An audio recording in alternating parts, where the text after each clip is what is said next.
When we're connecting the plumbing up to the unit, you can see the flexi hose is connected. You can see it says in here and out is down the bottom on the next pipe. So these are our flow and returns.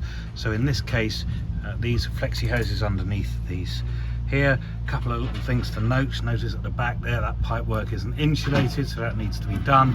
That would fail its examination. So this is a kind of example of a job with a few little snags that need doing.